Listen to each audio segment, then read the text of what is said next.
Et là, je donc laisse la parole au groupe Agir pour Metz.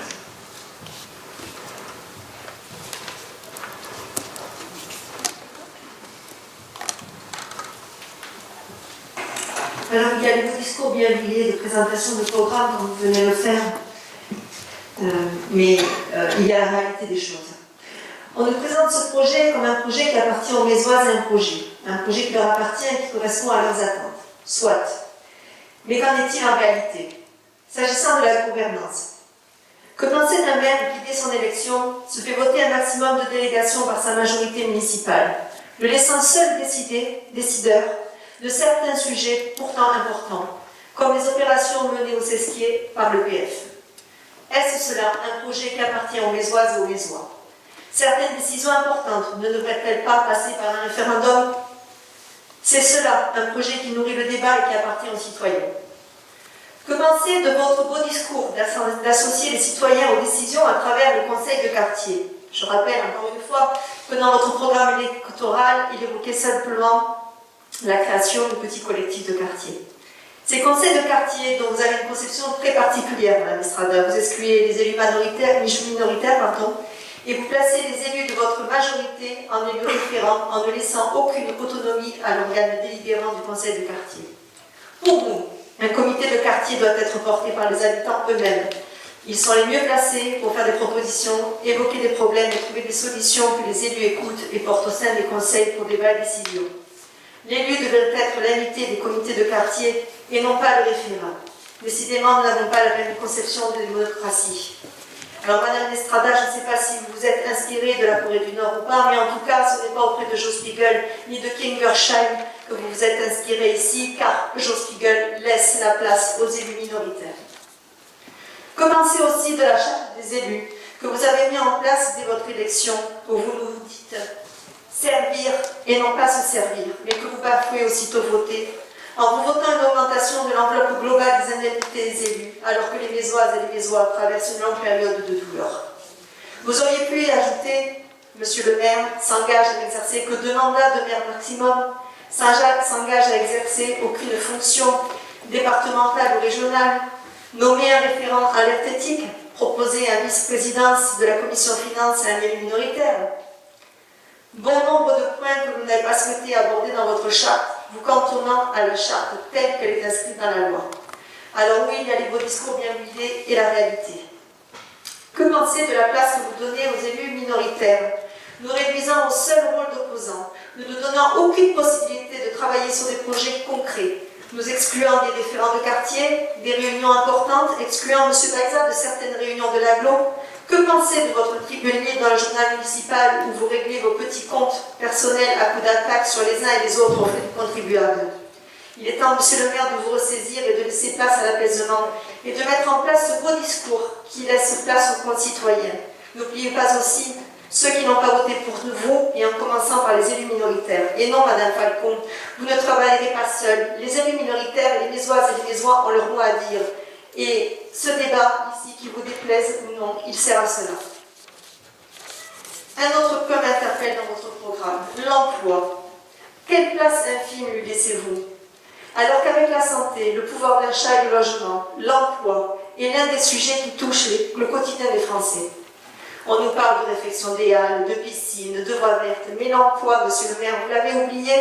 Nos jeunes, nos familles qui veulent s'installer sur Metz n'ont pas leur place ici. Vous ne leur offrez aucune perspective. Votre solution dans votre programme électoral de favoriser l'emploi, j'ai relu votre programme, poursuivre avec l'agglo la promotion du développement de la ZAC en Garonne. Il y a les beaux discours et la réalité. Au conseil communautaire du mois de novembre, vous avez donné à la STLBT du bassin de Thau la ZAC en Garonne pour l'euro symbolique. Par ce vote, les artisans souhaitant s'implanter sur la ZAC voient d'ores et déjà le coût de leur acquisition impacté par des frais d'agence à hauteur de 12%. Est-ce cela, favoriser la création d'emplois et d'entreprises? L'avenir que vous prévoyez pour Metz n'est pas réjouissant pour nos jeunes et les ménages qui souhaitent y vivre. Le prix de l'immobilier et les loyers sont excessifs. Les bases d'imposition foncière sont élevées. Pas d'emploi, peu de logements sociaux. Alors oui, à Metz, il y a du soleil, des immeubles, un beau Lidl tout neuf, une ville de villégiature attractive pour la retraite et la spéculation foncière.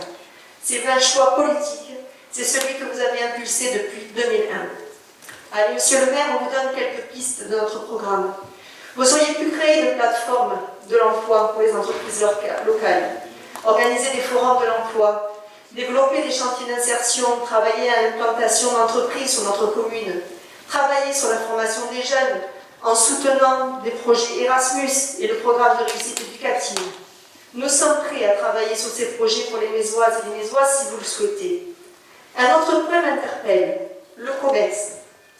Aucune perspective de relance économique n'est envisagée. Seul l'AGLO travaille avec la région Occitanie à la relance. Mais vous, concrètement, dans votre programme, quelle perspective offrez-vous aux commerçants et artisans de Metz pour que Metz ne voit pas son centre-ville anéanti à la fin de votre mandat? Vous ne laissez aucune place à la politique de développement économique dans votre programme, hormis quelques mesurettes prises à la va-vite pendant la crise, comme l'exonération des terrasses. La réflexion des halles et la réflexion des intercommerçants proposées dans le contrat Boursan sont un bon point de départ, mais complètement insuffisant si cela n'est pas couplé à une vraie politique commerciale pour notre ville. Et aujourd'hui, elle fait malheureusement défaut dans votre programme. Un manager des villes, comme nous l'avions proposé, aurait été un maillon indispensable, formé pour faire le lien entre les élus, les collectivités et les entreprises. Et candidater au programme de la petite ville de demain, cette initiative s'adresse aux villes de moins de 20 000 habitants pour conforter leur rôle de centralité, renforcer le maillage du territoire et leur permettre de faire face aux enjeux démographiques, économiques et sociaux à venir. Pour rappel, la ville de Loupian et Marseillan ont pu en bénéficier. Mais nous, à Metz, on fait comme les vaches, on regarde le train passer.